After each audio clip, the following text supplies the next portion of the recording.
FileMaker is an awesome tool for saving time.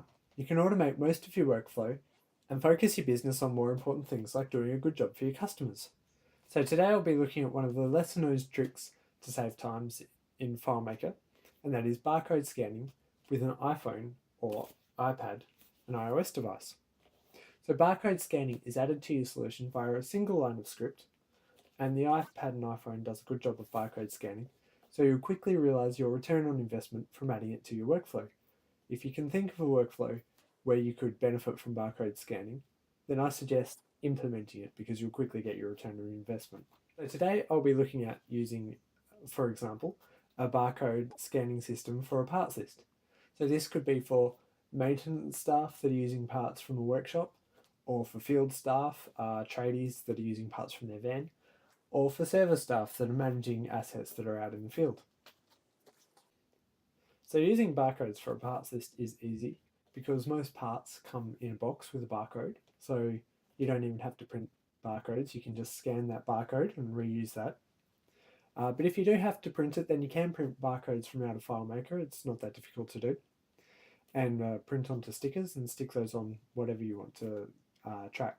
Now your field staff can easily add barcodes just by clicking on a button. So in my example here, I've got an add barcode button. So you just tap that and scan your barcode, boop, and that will go into your system. And then I use barcode scanning to search for a part.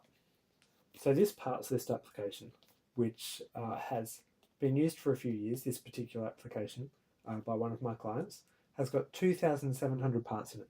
So they're not going to go through and scroll through the entire parts list to find what they want.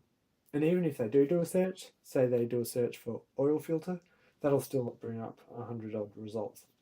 So an easier way for them while they're out in the shed, while they're out in the field, to search for their part is to simply scan the barcode. I'll show you what that looks like now.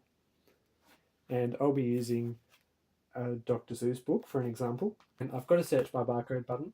So I'll press that button and then show you what the barcode scanning looks like. So by doing this, I'll just show you a few caveats to the system. This is an older iPad, and I'm using the oldest compatible device to show you how slow this system can be scanning from an iPad. And the delay that is there when scanning from an iPad or iPhone is that you have to wait for the focus time. So this is an older device with slower focus times. With newer devices, you'll see much quicker scanning result. Dedicated scanners with the red laser stripe, they don't need to focus. You just wave it over and straight away it scans. So I'll do an example scan for a barcode now.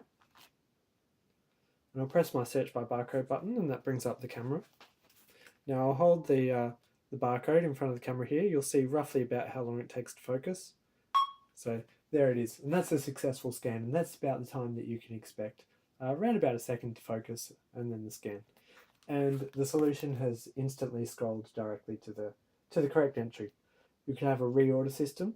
Particular part is then marked for reorder so that the admin staff later can reorder that. Or you can see extra information about a part or an asset, and you can do things like log extra maintenance that's required, so the next person that comes along can do the extra maintenance, or just simply do a stock take. There are three main caveats to this system.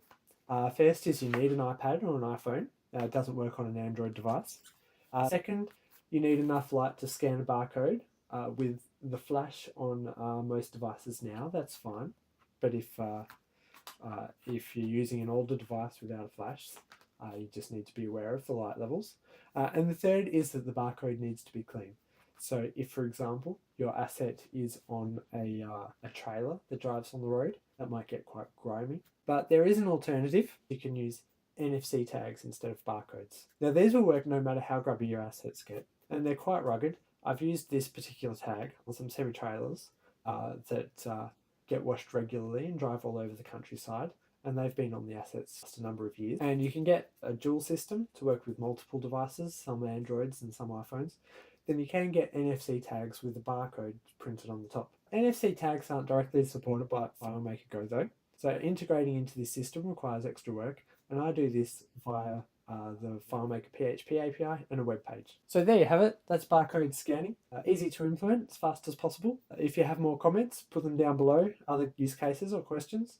If you like the video, like it. If you don't like it, and leave a comment. Thanks for watching.